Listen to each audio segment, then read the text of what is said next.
How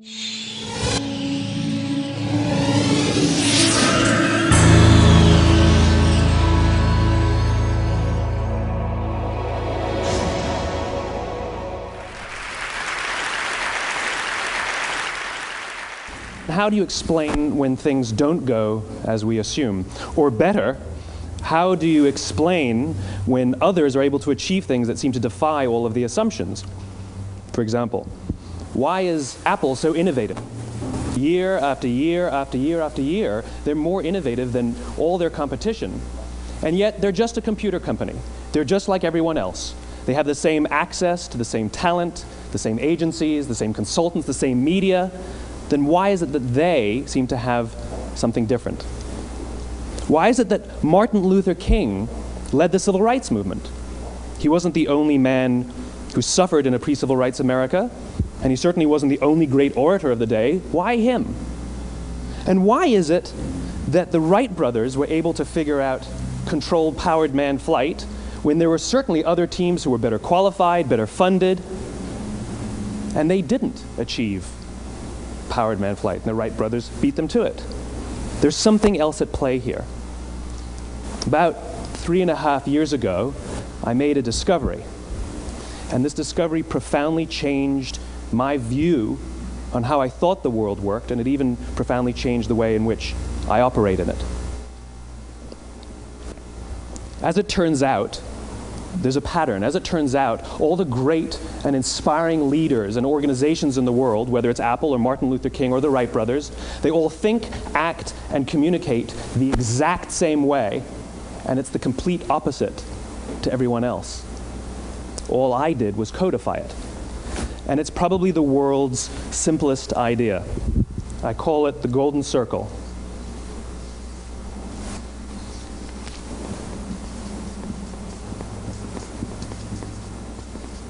Why, how, what?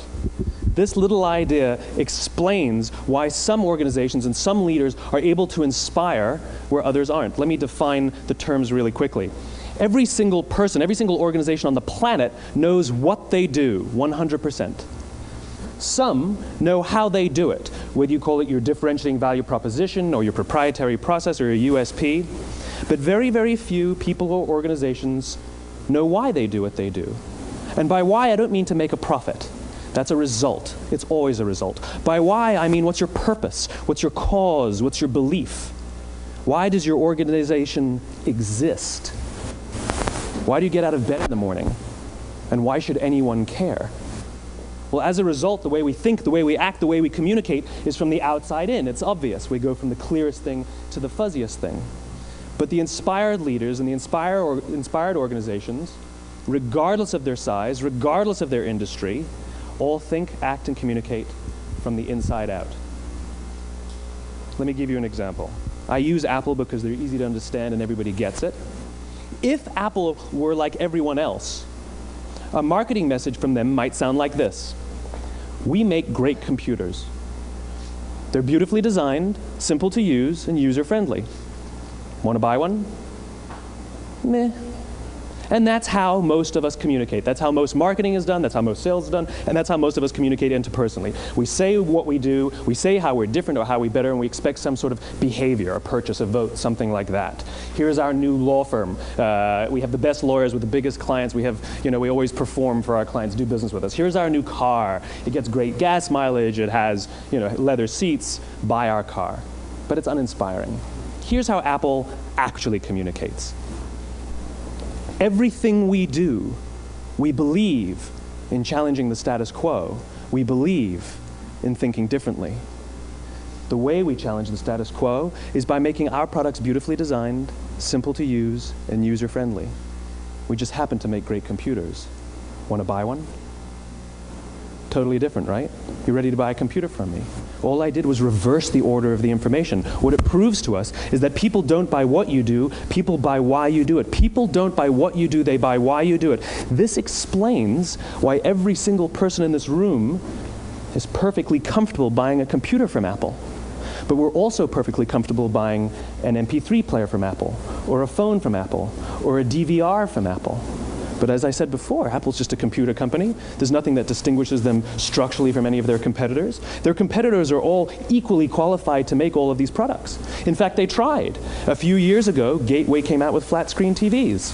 They're eminently qualified to make flat screen TVs. They've been making flat screen monitors for years. Nobody bought one.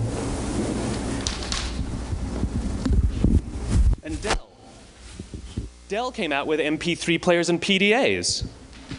And they make great quality products, and they can make perfectly well-designed products, and nobody bought one.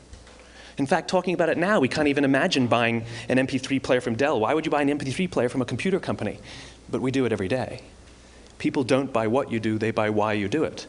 The goal is not to do business with everybody who needs what you have. The goal is to do business with people who believe what you believe. Here's the best part. None of what I'm telling you is my opinion. It's all grounded in the tenets of biology, not psychology, biology. If you look at a cross-section of the human brain, looking from the top down, what you see is the human brain is actually broken into three major components that correlate perfectly with the golden circle.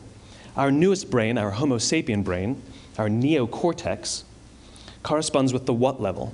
The neocortex is responsible for all of our rational and analytical thought and language. The middle two sections make up our limbic brains, and our limbic brains are responsible for all of our feelings, like trust and loyalty. It's also responsible for all human behavior, all decision-making, and it has no capacity for language. In other words, when we communicate from the outside in, yes, people can understand vast amounts of complicated information like features and benefits and facts and figures. It just doesn't drive behavior. When we communicate from the inside out, we're talking directly to the part of the brain that controls behavior, and then we allow people to rationalize it with the tangible things we say and do. This is where gut decisions come from. You know, sometimes you can give somebody all the facts and your figures, and they say, I know what all the facts and details say, but it just doesn't feel right. Why would we use that verb? It doesn't feel right. Because the part of the brain that controls decision-making doesn't control language. And the best we can muster up is, I don't know, it just doesn't feel right. Or sometimes you say you're leading with your heart or you're leading with your soul. Well, I hate to break it to you, those aren't other body parts controlling your behavior. It's all happening here in your limbic brain, the part of the brain that controls decision-making and not language. But if you don't know why you do what you do, and people respond to why you do what you do, then how will you ever get people to vote for you or buy something from you, or more importantly, be loyal and want to be a part of what it is that you do? Again, the goal is not just to sell people who need what you have. The goal is to sell to people who believe what you believe. The goal is not just to hire people who need a job. It's to hire people who believe what you believe. I always say that, you know, there's, if you hire people just because they can do a job, they'll work for your money. But if you hire people who believe what you believe, they work for you with blood and sweat and tears. And nowhere else is there a better example of this than with the Wright Brothers. Most people don't know about Samuel Pierpont Langley. And back in the early 20th century, the pursuit of powered man flight was like the dot-com of the day. Everybody was trying it. And Samuel Pierpont Langley had what we assume to be the recipe for success. I mean, even now, you ask people, why did your product or why did your company fail? And people always give you the same permutation of the same three things. Undercapitalized, the wrong people, bad market conditions. It's always the same three things. So let's explore that. Samuel Pierpont Langley was given $50,000 by the War Department to figure out this flying machine. Money was no problem. He held a seat at Harvard and worked at the Smithsonian and was extremely well connected. He knew all the big minds of the day. He hired the best minds money could find, and the market conditions were fantastic. The New York Times followed him around everywhere, and everyone was rooting for Langley. And how come we've never heard of Samuel Pierpont Langley? A few hundred miles away in Dayton, Ohio, Orville and Wilbur Wright. They had none of what we consider to be the recipe for success. They had no money. They paid for their dream with the proceeds from their bicycle shop. Not a single person on the Wright Brothers team had a college education, not even Orville or Wilbur. And the New York Times followed them around nowhere. The difference was Orville and Wilbur were driven by a cause, by a purpose, by a belief. They believed that if they could figure out this flying machine, it'll change the course of the world. Samuel Pierpont Langley was different. He wanted to be rich, and he wanted to be famous. He was in pursuit of the result. He was in pursuit of the riches. And lo and behold, look what happened. The people who believed in the Wright Brothers' dream worked with them with blood and sweat and tears. The others just worked for the paycheck. And they tell stories of how every time the Wright brothers went out, they would have to take 5 sets of parts because that's how many times they would crash before they came in for supper. And eventually, on December 17th, 1903, the Wright brothers took flight. And no one was there to even experience it. We found out about it a few days later. And further proof that Langley was motivated by the wrong thing, the day the Wright brothers took flight, he quit. He could have said, "That's an amazing discovery, guys. Now we'll improve upon your technology." But he didn't. He wasn't first. He didn't get rich. He didn't get famous. So he quit. People don't buy what you do, they buy why you do it. And if you talk about what you believe, you will attract those who believe what you believe. Well, why is it important to attract those who believe what you believe? Something called the law of diffusion of innovation. And if you don't know the law, you definitely know the terminology. The first 2.5% of our population are our innovators. The next 13.5% of our population are our early adopters. The next 34% are your early majority, your late majority, and your laggards. The only reason these people buy touch-tone phones is because you can't buy rotary phones anymore. We all sit at various places at various times on the scale, but what the law of diffusion of innovation tells us is that if you want mass market success or mass market acceptance of an idea, you cannot have it until you achieve this tipping point between 15 and 18% market penetration, and then the system tips. And I love asking businesses, what's your conversion on new business? And they love to tell you, oh, it's about 10%, proudly. Well, you can trip over 10% of the customers. We all have about 10% who just get it. That's how we describe them, right? That's like that gut feeling, oh, they just get it. The problem is, how do you find the ones that just get it before you're doing business with them versus the ones who don't get it? So it's this here, this little gap, that you have to close, as Geoffrey Moore calls it, crossing the chasm. Because you see, the early majority will not try something until someone else has tried it first. And these guys, the innovators and the early adopters, they're comfortable making those gut decisions. They're more comfortable making those intuitive decisions that are driven by what they believe about the world, and not just what product is available. These are the people who stood online for 6 hours to buy an iPhone when they first came out, when you could have just walked into the store the next week and bought one off the shelf. These are the people who spent $40,000 on flat-screen TVs when they first came out, even though the technology was substandard. And by the way, they didn't do it because the technology was so great. They did it for themselves. It's because they wanted to be first. People don't buy what you do, they buy why you do it. And what you do simply proves what you believe. In fact, people will do the things that prove what they believe. The reason that person bought the iPhone in the first 6 hours, or stood in line for 6 hours, was because of what they believed about the world and how they wanted everybody to see them. They were first. People don't buy what you do, they buy why you do it. So let me give you a famous example, a famous failure and a famous success of the law of diffusion of innovation.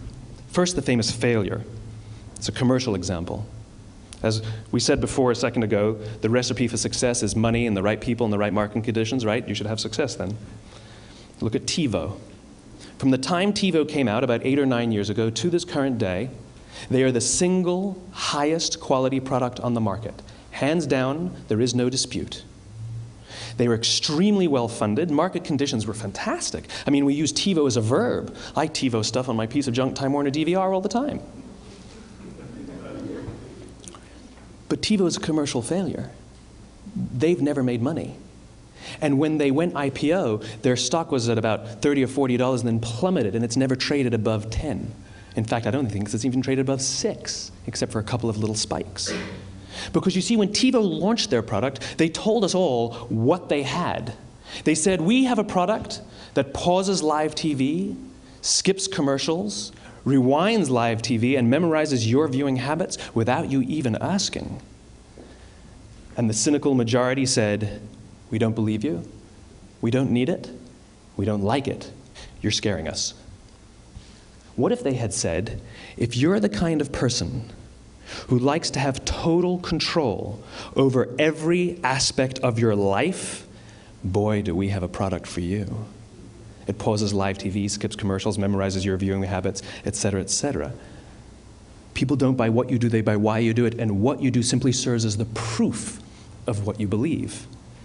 Now let me give you a successful example of the law of diffusion of innovation. In the summer of 1963, 250,000 people showed up on the Mall in Washington to hear Dr. King speak. They sent out no invitations, and there was no website to check the date. How do you do that?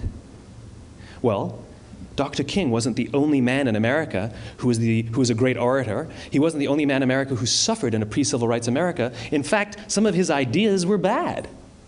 But he had a gift. He didn't go around telling people what needed to change in America. He went around and told people what he believed. I believe, I believe, I believe, he told people. And people who believed what he believed took his cause and they made it their own, and they told people. And some of those people created structures to get the word out to even more people. And lo and behold, 250,000 people showed up on the right day, on the right time to hear him speak. How many of them showed up for him? 0. They showed up for themselves. It's what they believed about America that got them to travel on a bus for 8 hours to stand in the sun in Washington in the middle of August. It's what they believed, and it wasn't about black versus white. 25% of the audience was white. Dr. King believed that there are 2 types of laws in this world, those that are made by a higher authority and those that are made by man. And not until all the laws that are made by man are consistent with the laws that are made by the higher authority will we live in a just world. It just so happens that the civil rights movement was the perfect thing to help him bring his cause to life.